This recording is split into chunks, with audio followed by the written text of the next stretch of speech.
పేట్ నియోజకవర్గం నల్లకుంట డివిజన్లోని సత్యానగర్, రత్నానగర్ బస్తీలను సందర్శించారు కేంద్ర మంత్రి కిషన్ రెడ్డి. సత్యానగర్లో నూతనంగా నిర్మించిన కమ్యూనిటీ హాల్ భవనాన్ని పరిశీలించారు కిషన్ రెడ్డి. బస్తీల్లో పర్యటించి స్థానికుల సమస్యలను అడిగి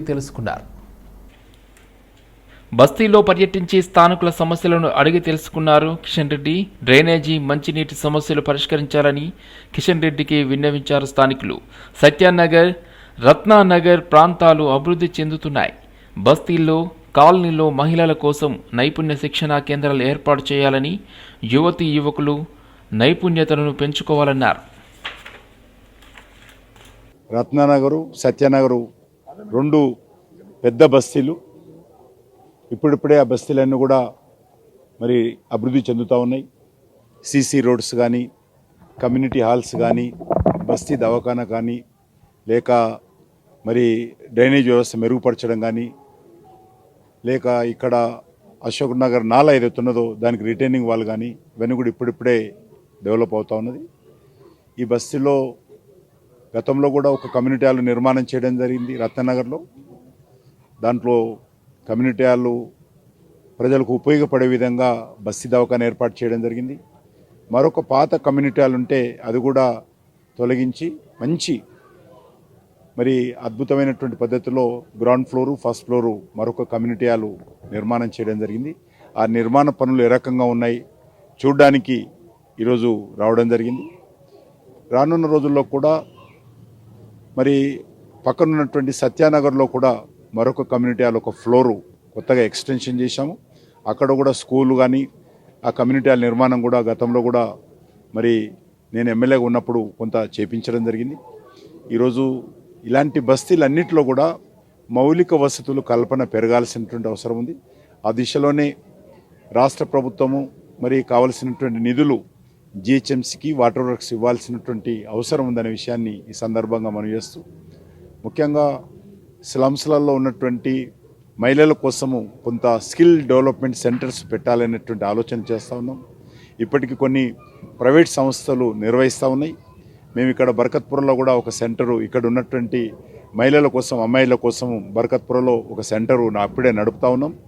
దాన్ని మరింతగా వాళ్ళకు అవసరాలకు ఏ రకమైనటువంటి ఉపాధి ఏర్పాటు చేయొచ్చు, మహిళలు వాళ్ళ కాళ్ళ మీద ఏ రకంగా నిలబడవచ్చు, వాళ్ళకి ఏ రకమైనటువంటి స్కిల్లింగ్ కావాలి అనేటువంటి విషయము ఏది అవసరం ఉన్నా కూడా ఈరోజు మేమందరం కలిసి చేయడానికి సిద్ధంగా ఉన్నాము.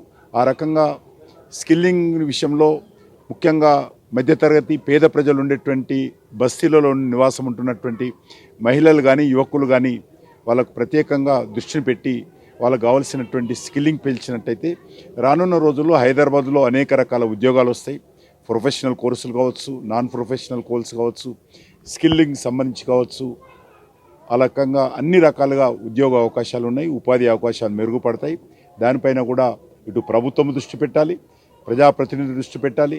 అందరం కూడా దీనిపైన దృష్టిని కేంద్రీకరించి బస్తీలో ఉన్నటువంటి వాళ్ళకు స్కిల్లింగ్ నేర్పకపోయినట్లయితే స్థానికంగా మనకు రా ఉద్యోగాలు.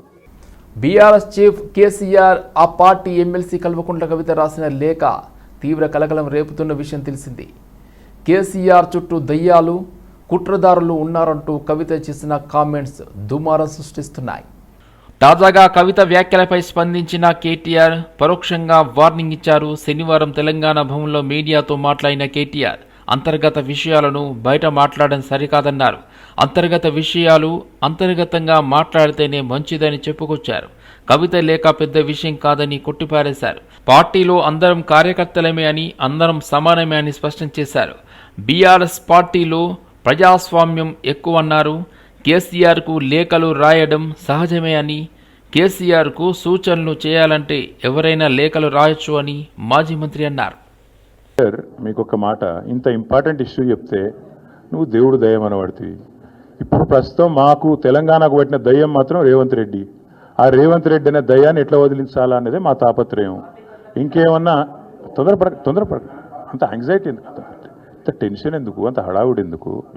నేను చెప్పేది ఏమంటే, తెలంగాణకు పట్టిన శని కాంగ్రెసు, తెలంగాణకు పట్టిన దయ్యం రేవంత్ రెడ్డి. ఇప్పుడు ఆ దయ్యాన్ని, శనిని ఎట్లా వదిలించాలనేది మా టార్గెట్. ఇక మీరు చెప్పే టెన్షన్ ఎందుకే అంతగానో మాట్లాడి రాదు, ఎందుకు అంత ఎగబడుతున్నావు? నేను అనేది ఏమంటే, మీరు ఒకటి గుర్తుపెట్టుకోండి, లోక్సభ ఎన్నికలకు ముందు మేము పార్లమెంటు నియోజకవర్గాల వారీగా సమావేశాలు పెట్టాం, సమీక్షా సమావేశం. ఇక్కడ అసెంబ్లీలో ఓడిపోయాము, ఎట్లా ముందుకు పోవాలని చెప్పి దాదాపు 17 రోజుల పాటు మీరందరూ చూశారు. ఇక్కడే వేల మంది కార్యకర్తలతో కూర్చొని దాదాపు 7, 8, 9, 10 గంటలు వారితో చర్చించాం. ఆ ప్రాసెస్లో చాలామంది డైరెక్ట్గా మైకులో మాట్లాడిన వాళ్ళు ఉన్నారు, కొంతమంది చిట్టీల మీద రాసిచ్చిన వాళ్ళు ఉన్నారు, కొంతమంది కేసీఆర్ గారికి ఉత్తరం అందించండి అని చెప్పి ఉత్తరాలు ఇచ్చిన వాళ్ళు ఉన్నారు. కాబట్టి మా పార్టీలో we encourage open culture, democracy కాబట్టి, డెమోక్రాటిక్ పార్టీ కాబట్టి, ప్రజాస్వామిక స్ఫూర్తి ఉన్న పార్టీ కాబట్టి మా పార్టీ అధ్యక్షుల వారికి ఎవరైనా సూచనలు చేయాలనుకుంటే ఉత్తరాలు రాయొచ్చు. అదేదో చాలా గొప్ప విషయం అన్నట్టు మీరందరూ అంత బాధపడిపోవాల్సిన అవసరం ఏం లేదు. నేను అనేది ఏమంటే మా పార్టీలో డెమోక్రసీ ఉంది కాబట్టి మా పార్టీ అధ్యక్షుల వారికి మా పార్టీ నాయకులు ఎవరైనా సరే అప్పుడప్పుడు సూచనలు సలహాల రూపంలో లిఖితపూర్వకంగా ఇవ్వచ్చు, ఓరల్గా ఇవ్వచ్చు, రకరకాలుగా ఇవ్వచ్చు. కవిత చెప్పిన దయ్యాలు వారేనంటూ సంతోష్, కేటీఆర్, హరీష్ రావుల పేర్లను ప్రస్తావించారు. శనివారం నాడు గాంధీ భవన్లో మీడియాతో మాట్లాడిన సామ రామ్మోహన్ రెడ్డి, కవిత తన తండ్రి బీఆర్ఎస్ అధినేతకు లేఖ రాసిన అంశాన్ని తాను 10 రోజుల ముందే చెప్పానన్నారు. కవిత చెప్పిన దయ్యాలు సంతోష్ రావు, కేటీఆర్, హరీష్ రావులని వ్యాఖ్యానించారు. కవితను బీఆర్ఎస్ నుండి సస్పెండ్ చేసేందుకు స్కెచ్ వేశారని, త్వరలోనే ఆమెను పార్టీ నుండి సస్పెండ్ చేస్తారని అన్నారు. సంతోష్ రావును పార్టీ ప్రెసిడెంట్గా ప్రకటించే అవకాశం ఉందన్నారు సామ. కేసీఆర్ పరిస్థితి తమిళనాడులో జయలలిత మాదిరిగా తయారైందన్నారు. కవితపై క్రమశిక్షణ చర్యలు తీసుకుంటే ఆమె సొంత పార్టీ పెట్టుకుంటుందన్నారు. కవితతో మాట్లాడి సమస్య పరిష్కరించుకునే ఆలోచన కేటీఆర్కి లేదన్నారు. సొంత మనుషులే కేసీఆర్ను వెన్నుపోటు పొడుస్తున్నారన్న సామ, కుటుంబాన్ని విచ్ఛిన్నం చేసిన కేసీఆర్ నిస్సహాయుడిగా ఉన్నారని అన్నారు. పార్టీ అంతర్గత విషయాలను బయట మాట్లాడితే గతంలో అనేక మందిపై కేసీఆర్ చర్యలు తీసుకున్న విషయాన్ని సామ గుర్తు చేశారు. మరి కవితపై ఎలాంటి చర్యలు తీసుకుంటారనేది తెలియాల్సి ఉందన్నారు. కేసీఆర్తో కవిత మాట్లాడతానంటే సంతోష్ అడ్డుపడుతున్నారని రామ్మోహన్ రెడ్డి పేర్కొన్నారు. కేసీఆర్ ఏం చేయాలో, ఎవరిని కలవాలో సంతోష్ డిసైడ్ చేస్తున్నారన్నారు. కేసీఆర్ దర్శనానికి ఎమ్మెల్యేల దగ్గర సంతోష్ డబ్బులు తీసుకుంటున్నారని సామ ఆరోపించారు. తండ్రి బిడ్డల మధ్య ఇంత గ్యాప్ సృష్టించిన ఆ దయ్యం ఎవరు అని ప్రశ్నించారాయన. ప్రజాస్వామ్యం గురించి మాట్లాడిన కేటీఆర్ పార్టీలో జరుగుతున్న వివక్షపై స్పందించాలని డిమాండ్ చేశారు. కాంగ్రెస్ పార్టీకి సూచనలు ఇస్తున్న కేటీఆర్ వాళ్ళ పార్టీ గురించి ఆలోచించుకోవాలని హితవు చెప్పారు. స్వయాన కల్వకుంట్ల కవిత గారు ఆమె రాసినటువంటి లేఖ గురించి ప్రస్తావించినటువంటి అంశాన్ని నేను మళ్ళొకసారి గుర్తు చేస్తూ, ఆమె అక్కడికి ఆపకుండా కేసీఆర్ గారు దేవుడు లాంటి వాడు, కానీ ఆయన చుట్టుముట్టు కూడా దయ్యాలు చేరినాయి అనేటటువంటి ఒక అంశాన్ని ప్రస్తావించిండ్రు. ఈరోజు కాంగ్రెస్ పార్టీ ఇదే వేదిక నుంచి ఇంకొన్ని విషయాలు కూడా మేము ముందుకు తీసుకొని రాగలుగుతున్నాం. ఏమని?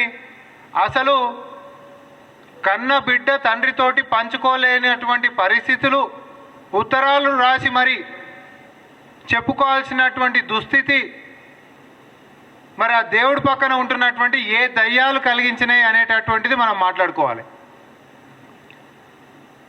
ఆమె దృష్టిలో, కవిత గారి దృష్టిలో కేసీఆర్ గారి పక్కనే ఉంటూ కన్న కూతురి యొక్క సమావేశాన్ని కూడా జరగనీయకుండా, తన మనసులోపటి మాటల్ని కూడా చెప్పనీయకుండా ఆపినటువంటి అతిపెద్ద దయ్యం ఎవరు అనంటే సంతోష్ రావు. కనీసం ఫోన్లు చేసినా తండ్రికి ఫోన్లు ఇవ్వలేనటువంటి పరిస్థితికి, చెప్పుకుందామనంటే చెప్పనియనటువంటి పరిస్థితికి కేసీఆర్ గారి పక్కనే ఎప్పుడు వండుకుంటా, ఎవరు మాట్లాడాలన్నా, ఎవరు కలవాలన్నా, ఎవరు ఏం చేయాలనో పరోక్షంగా ఈరోజు పార్టీని నిర్ణయిస్తున్నటువంటి శక్తిగా సంతోష్ రావు ముందుకున్నాడు. కేటీఆర్ కాంగ్రెస్ పార్టీ మీద మాట్లాడడం కంటే ముందు వారి పార్టీ అంతర్గతంగా జరుగుతున్న అంశంలో స్వయంగా కవిత మాట్లాడుతూ కేసీఆర్ దేవుడు, ఆయన చుట్టూ దయ్యాలు చేరాయని మాట్లాడారు. ఆ దయ్యాలు ఎవరో చెప్పాలని కేటీఆర్ను అడిగారు. బేస్లెస్ ఆరోపణలపై స్పందించము. కాంగ్రెస్ పార్టీని విమర్శించే ముందు మీ పార్టీలో మీ కుటుంబ సభ్యురాలు కేసీఆర్ దేవుడు అయినా పక్కన దయ్యాలు ఉన్నాయని అన్నారు. అందుకు లేఖ లీక్ కావడమే నిదర్శనమని స్వయంగా కవిత చెప్పారు. దానికి జవాబు చెప్పి కాంగ్రెస్ పార్టీని ప్రశ్నిస్తే తరువాత మా నాయకునిపై మేము జవాబు చెబుతామన్నారు Ponnam Prabhakar.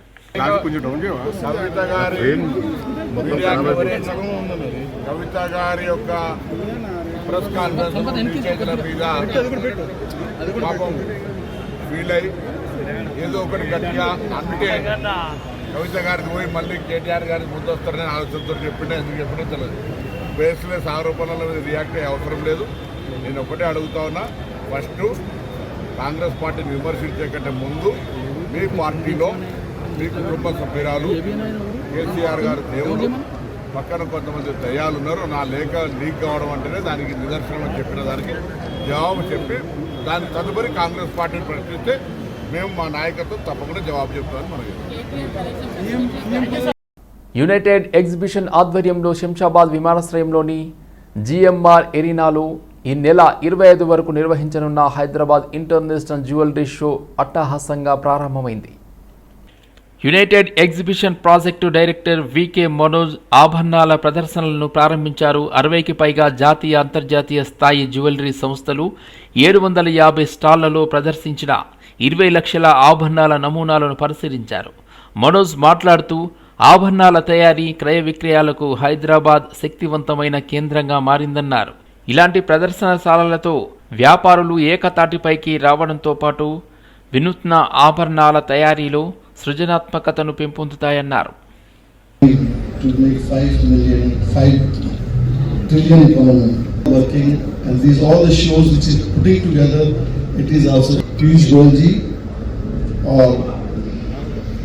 Minister of Commerce and Industry, he is also working very hard to put up the scene in the media and Japan, and now he is proactively working with the US. So India can be the first one to lead and do the flawless business with the foreign countries. Minister of Commerce and Industry always been very supportive to our industry, and if others came in, they will proactively take a decision and solve our issues. Similarly, Minister of Finance Sitharaman ji is also very supportive, and we have seen recently they have also bifurcated between Doré and the bullion. The export separated, which is represented by NGCI. It was not any record how to give. కేంద్ర ప్రభుత్వం చేపడుతున్న operation కగార్ను తక్షణమే నిలిపివేయాలని పలు విద్యార్థి సంఘాల నాయకులు demand చేశారు. ఈ మేరకు ఆపరేషన్ కగార్ను తక్షణమే ఆపివేయాలని డిమాండ్ చేస్తూ ఉస్మానియా యూనివర్సిటీలోని ఆర్ట్స్ కళాశాల వద్ద వివిధ విద్యార్థి సంఘాల ఆధ్వర్యంలో నిరసన వ్యక్తం చేశారు. ఈ సందర్భంగా పలు విద్యార్థి సంఘాల నాయకులు మాట్లాడుతూ కేంద్ర ప్రభుత్వం తక్షణమే కాల్పుల విరమణను ప్రకటించాలని డిమాండ్ చేశారు. ఆదివాసీలపై హత్యాకాండను చేయడం సిగ్గుచేటు అన్నారు. కార్పొరేట్ శక్తులకు కొమ్ము కాసేందుకు కర్రెగుట్ట చుట్టూ ఉన్న దేశ ఖనిజ సంపదను బడాబాబులకు దోచిపెట్టడానికి కేంద్ర ప్రభుత్వం ఆపరేషన్ కగార్ను చేపడుతుందని ఆరోపించారు. కేంద్ర ప్రభుత్వం భారతదేశంలో రాజ్యాంగాన్ని అమలు చేస్తుందా లేదా ఆర్ఎస్ఎస్ మనుధర్మ శాస్త్రానికి అనుకూలంగా పాలన కొనసాగిస్తుందా అంటూ ప్రశ్నించారు. ఆపరేషన్ కగార్ను తక్షణమే నిలిపివేయాలని, లేని పక్షంలో దేశవ్యాప్తంగా ఉన్న అన్ని రాజకీయ పార్టీలను ఏకం చేసి పార్లమెంటును ముట్టడిస్తామని హెచ్చరించారు. ప్రభుత్వం ఆదివాసీ ప్రాంతాల మీద ఆపరేషన్ కగారు పేరుతో మావోయిస్టు పార్టీ చేస్తున్న పోరాటం మీద ఈరోజు చేస్తున్నటువంటి యుద్ధాన్ని నిలిపివేయాలని చెప్పేసి దేశంలో ఉన్నటువంటి అన్ని రాజకీయ పార్టీలు, ప్రజా సంఘాలు, మేధావులు, అనేక వర్గాల ప్రజలు మావోయిస్టు పార్టీతో శాంతి చర్చలు చేయండి అని చెప్పేసి కోరుతున్న నేపథ్యంలో ఉస్మానియా యూనివర్సిటీ విద్యార్థులుగా, విద్యార్థి సంఘాలుగా ఉస్మానియా యూనివర్సిటీలో ఈరోజు ప్రెస్ మీట్ కార్యక్రమం నిర్వహించడం జరిగింది. ఈ సందర్భంగా మేము కూడా కేంద్ర ప్రభుత్వాన్ని విజ్ఞప్తి చేస్తా ఉన్నాం. ఈ దేశ పౌరుల మీద, ఈ దేశంలో ఉన్నటువంటి రాజకీయ సమస్యలు పరిష్కారం చేయండి అని ప్రశ్నిస్తున్న పౌరుల మీద, ప్రభుత్వం మీద యుద్ధం చేయడం కోసం మీరు ఎందుకు ఇంత తాహతలాడుతున్నారు? పాకిస్తాన్ లాంటి శత్రు దేశాలతోనే యుద్ధాన్ని ఆపివేయడం కోసం చర్చలు జరిపారు. ఈరోజు చైనా లాంటి ఒక దేశంతో చర్చలు చేయడానికి సిద్ధపడ్డారు. కానీ ఈ దేశ పౌరుల మీద, ప్రజల మీద యుద్ధం చేయడం, దానికి హింసా మార్గాన్ని హత్యా మార్గాన్ని, ఎన్కౌంటర్ల మార్గాన్ని ఎంచుకోవడం అనేది సరైన విధానం కాదు. ఈరోజు మావోయిస్ట్ పార్టీ శాంతి చర్చలు సిద్ధమని చెప్తున్న నేపథ్యంలో ఖచ్చితంగా ఏ దేశం అనేది మిలిటరీ దేశం కాదు, ప్రజాస్వామ్యమైన దేశం. ప్రజాస్వామ్య దేశంలో ప్రజాస్వామ్యయుతంగా చర్చలు చేయాలి, శాంతి చర్చలు జరపాల్సిన అవసరం ఉంటుంది. కాబట్టి ఆ దిశగా కేంద్ర ప్రభుత్వం ఆలోచన చేయాలి. ఆపరేషన్ కగారుని నిలిపివేయాలి. ఆపరేషన్ కగారు పేరుతో ఆదివాసీ గుడేల్లో అమాయకమైనటువంటి ఆదివాసీలని ప్రాణాలు తీసి ఈరోజు వాళ్లే మావోయిస్టులుగా చిత్రీకరిస్తున్న నేపథ్యం ఉన్నది. కాబట్టి తక్షణం ఆపరేషన్ కగారుని నిలిపివేయాలని చెప్పేసి సుప్రీంకోర్టు దీన్ని సుమోటోగా తీసుకోవాలని డిమాండ్ చేస్తూ ఉస్మానియా యూనివర్సిటీ విద్యార్థిగా ఈరోజు ఆర్ట్స్ కాలేజ్ మీద ప్రెస్ మీట్ నిర్వహిస్తున్నాం. తక్షణమే దేశంలో ఉన్నటువంటి అన్ని రాజకీయ పార్టీలు ఈ అంశం మీద స్పందించాలి. భారత రాజ్యాంగాన్ని నమ్మేటువంటి పోలీసులు, రాజ్య యంత్రాంగం మొత్తం కూడా మిమ్మల్ని తుదిముట్టిస్తామని పార్లమెంటు సాక్షిగా ఒక కేంద్ర హోంమంత్రి ప్రకటించారు. ఈ ప్రకటన మీద చిన్న చిన్న అంశాలని సుమోటోగా తీసుకునే సుప్రీంకోర్టు ఎందుకు దీన్ని సుమోటోగా తీసుకొని విచారణ చేపట్టట్లేదు? హింస, ప్రతిహింస, రాజ్యహింస పరంపరలో కొనసాగుతున్నటువంటి సందర్భంలో, రాజ్యాంగ హక్కులు కాలరాస్తున్నటువంటి సందర్భంలో సుప్రీంకోర్టు స్పందించకపోతే ప్రజలు ఏం చేయాలి? ప్రజలు మౌనంగా ఉండరు కదా. 1975లో ఇందిరాగాంధీ ఎమర్జెన్సీ ప్రకటించింది. అదేవిధంగా ఇప్పుడు అంతర్గతంగా ఎమర్జెన్సీని క్రియేట్ చేసి ఛత్తీస్గఢ్ కావచ్చు, ఒరిస్సా కావచ్చు, ఆంధ్రప్రదేశ్, తెలంగాణ రాష్ట్రాలలో అంతర్గత ఎమర్జెన్సీని క్రియేట్ చేసి మొత్తం కూడా మావోయిస్టులను మొత్తం కూడా అంతరించేటువంటి కార్యక్రమం చేస్తూ ఉంటారు. ఏదైతే ఆదివాసీలకు అండగా నిలబడుతున్నాం, ఈ అన్నిటువంటి చర్యలను మొత్తం కూడా చూస్తూ ఉంటే డెడ్ లైన్ పెట్టి ప్రకటిస్తున్నారు. మీరు పెట్టిన డెడ్ లైన్ దేనికి? పేదరిక నిర్మూలన కోసం డెడ్ లైన్ పెట్టారా? నిరుద్యోగం కోసం డెడ్ లైన్ పెట్టారా?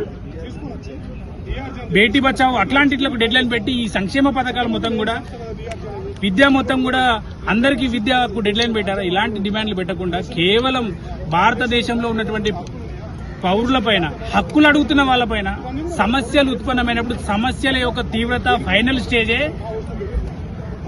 ఒక ప్రశ్న. సమస్యలకు నాయకత్వం వహిస్తారు. సమస్యలకు నాయకత్వం వహిస్తున్న పైన మీరు ఇట్లా చర్యలు తీసుకోవడం సమంజసం కాదు. దేశంలో ఉన్నటువంటి ఇంకా మరీ ముఖ్యమైన విషయం, ఏదైతే నిన్న ఎన్కౌంటర్ జరిగినటువంటి నంబాల కేశవరావు శివం పైన ఆర్మీకి సంబంధించినటువంటి వ్యక్తులు మొత్తం కూడా ఒక పోలీసు దాడులతో మొత్తం కూడా నృత్యం చేస్తూ ఉన్నారు. మనుషుల పైన నిలబడి నృత్యం చేసే సంస్కృతి ఎక్కడిది? బ్యాడ్మింటన్ ఆటగాళ్లు, అభిమానులను ఒకే వేదికపైకి తీసుకొచ్చే ఫ్యామిలీ యాప్ రూపొందింది. గచ్చిబౌలిలోని పుల్లెల గోపిచంద్ బ్యాడ్మింటన్ అకాడమీలో నిర్వహించిన కార్యక్రమంలో ఈ డిజిటల్ యాప్ను భారత బ్యాడ్మింటన్ జాతీయ కోచ్, అర్జున అవార్డు గ్రహీత పుల్లెల గోపిచంద్ ఫ్యామిలీ సహా వ్యవస్థాపకులు శ్రీనివాసన్ బాబు, శరవరన్, కనకరాజు, అదేవిధంగా శ్రీదేవి సిరాలతో ఆవిష్కరించారు. ఫ్యామిలీ యాప్ ద్వారా జాతీయ స్థాయి నుండి పాఠశాలల స్థాయి ఆటగాడి దాకా, అలాగే ఆటను అభిమానించే అభిమానులందరికీ ఒకే ఇల్లులా మారుతుందని ఈ సందర్భంగా వారు పేర్కొన్నారు. ఫ్యామిలీ యాప్ ఇనాగ్రేట్ చేయడం జరిగింది.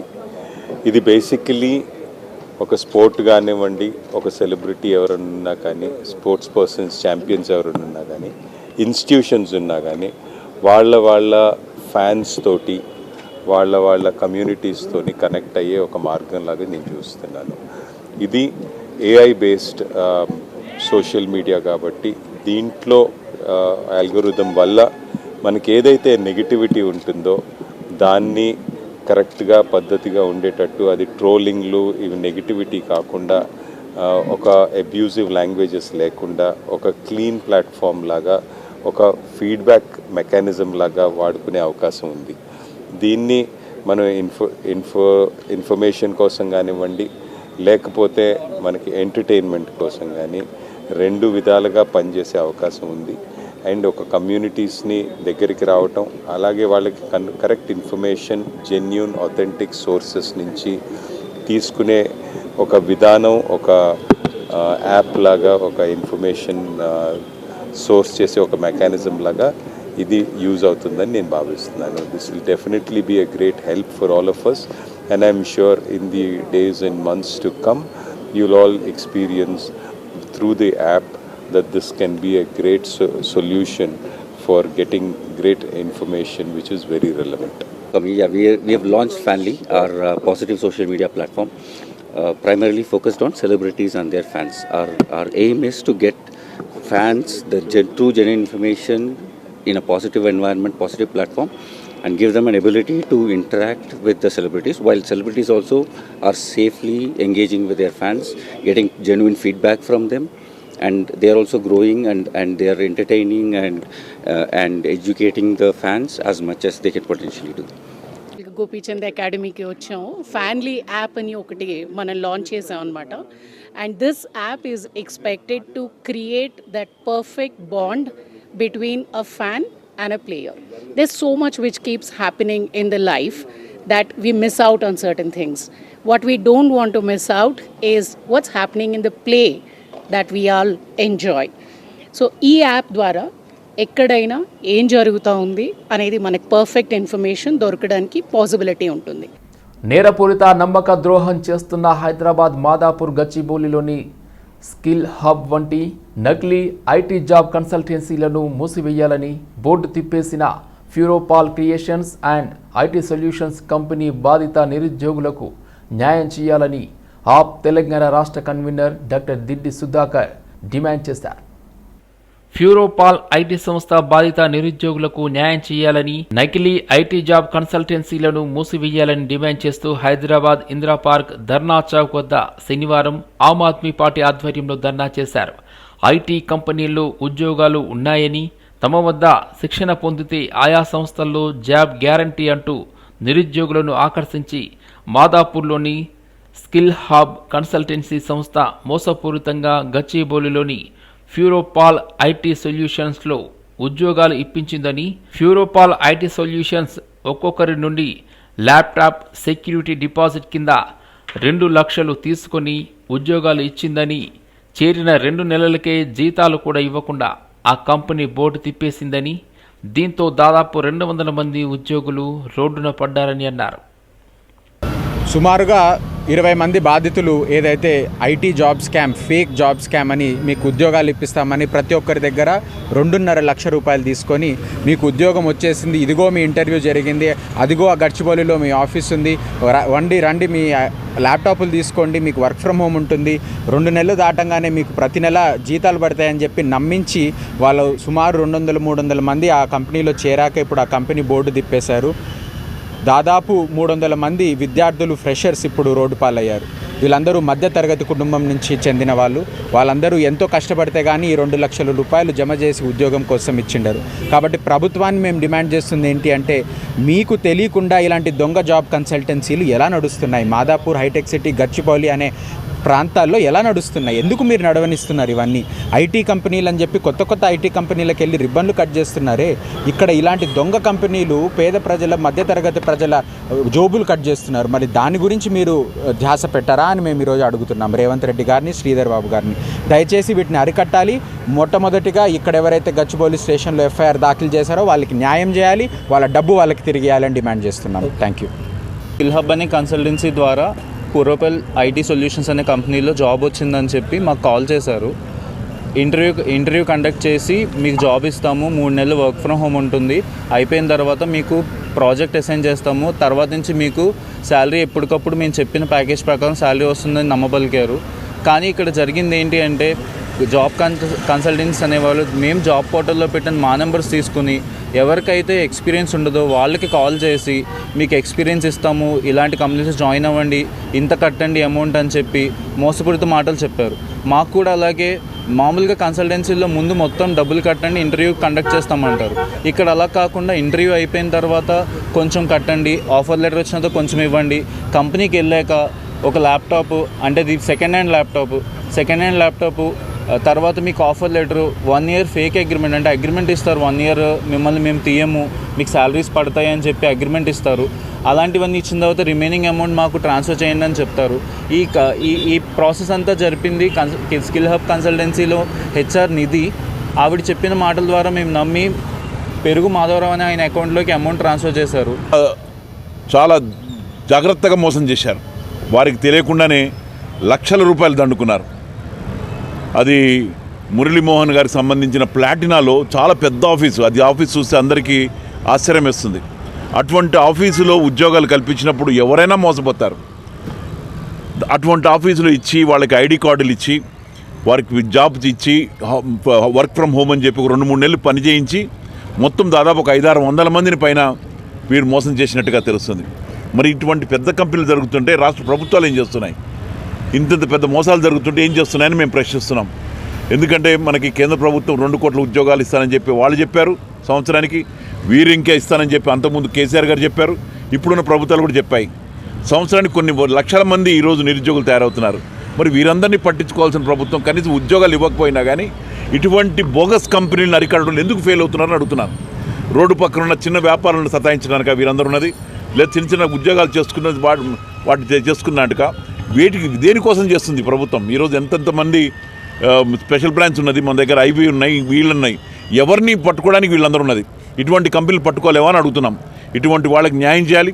కనీసం మీరు ఉద్యోగం ఇప్పించలేకపోయినా కానీ ఇటువంటి బోగస్ కంపెనీలను ఎత్తివేసి వీరికి ఇవ్వమని మేము చెప్తున్నాం. కుత్బుల్లాపూర్ నియోజకవర్గం 132 జీడిమెట్ల డివిజన్ పరిధి జీడిమెట్ల గ్రామంలోని కరెంటు పోల్స్ సమస్యతో ఇబ్బంది పడుతున్నామని తెలియజేయడంతో గ్రామ వాసులతో కలిసి గ్రామంలో పర్యటించి గ్రామంలో ఉన్న సమస్యల యొక్క వివరాలను అడిగి తెలుసుకుని సమస్యను వెంటనే పరిష్కరించాలని సంబంధిత అధికారులను కోరారు. బీజేపీ మేడ్చల్ అర్బన్ జిల్లా కార్యదర్శి చెరుకుపల్లి భరత్ సింహారెడ్డి. ఈ కార్యక్రమంలో బీజేపీ 132వ జీడిమెట్ల డివిజన్ అధ్యక్షులు జోగిని రాజు, యశ్వంత్, వెంకు, శశి, సిద్ధు, శివ, శ్యామ్, లక్ష్మణ్, శ్రీకాంత్, చంద్రశేఖర్, చిన్నా, సోను, రాజు గౌడ్ తదితరులు పాల్గొన్నారు.